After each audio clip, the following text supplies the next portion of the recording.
Hello everyone, this is Sodhi from CAAN Wings Consultants Private Limited. Here I am with some huge news for you today. As I shared in my previous videos that we will have more positive news coming our way in times to come. So today I'm going to be talking about the 489 visa applicants. Now each time I did a video on a certain topic, I would invariably get a lot of questions in the comment section from those who had lodged their 489 visa. Now 489 visa as on today officially remains closed. It was closed on 16th of November 2019 and was replaced with a modified version of the 489 visa called the 491 visa. Despite the visa having been closed, there are thousands of applicants whose applications are still under process with the DHA, that is the Department of Home Affairs. And with the borders being closed, with the COVID holdups, there was a looming uncertainty amongst 489 visa holders, applicants, whether their applications are even being processed at all. I think one of the reasons why they were so skeptical about it was because 491 visa applicants were not that worried because this visa is, it's on. But since 489 visa had closed, it had ceased, there was a fear amongst the applicants that since the visa also closed and there has been a long silence from the DHA in terms of any change in the status, they were worried that perhaps the DHA might just dump these applications. So the good news here is that with the borders fully opening to international travelers from yesterday, that is the 21st of February, the DHA has resumed its processing of 489 visas. Now, we have started to get letters from the DHA, change in the online status for many of applicants. Majority of the requirements required by the DHA are medicals. I mean, since it's been really long that the applicants underwent their medical examinations at the time of the visa lodgement, obviously the DHA would like to see whether there's been any change in the medical conditions of the applicants. Therefore, a medical examination for all the applicants is required. In many cases, the police clearance certificates are also being required, and in addition to that, some additional information or documentation is also being required from the DHA in order to process your application further and move towards the visa decision. Now, I'm going to keep it very quick, but I like to take up one of the major concerns that a lot of people who had applied for a 489 visa would be having. And that is, now since it's been really long, for some applicants, it's been about 2 years since they lodged the visa applicants. So let's go with the example of somebody who had applied for a 489 visa 2 years back.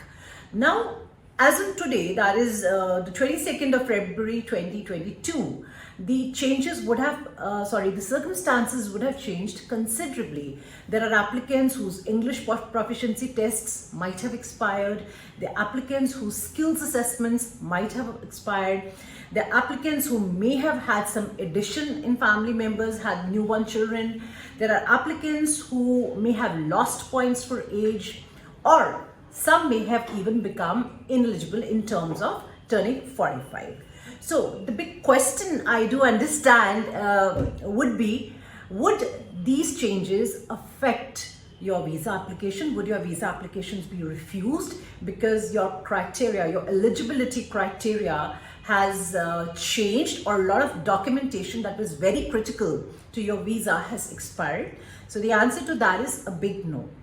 The DHA is very mindful of the fact that every documentation that was submitted at the time of the visa application, basically the documentation needed to be valid at that point of time. After the visa application has been lodged, any change in your circumstances, whether the documentation expires or whether anything else happens, it doesn't really matter. But yes, what you do need to do is you need to continually update the DHA on any changes in circumstances. For example, if you had a baby born in the family, you need to update them by adding a dependent.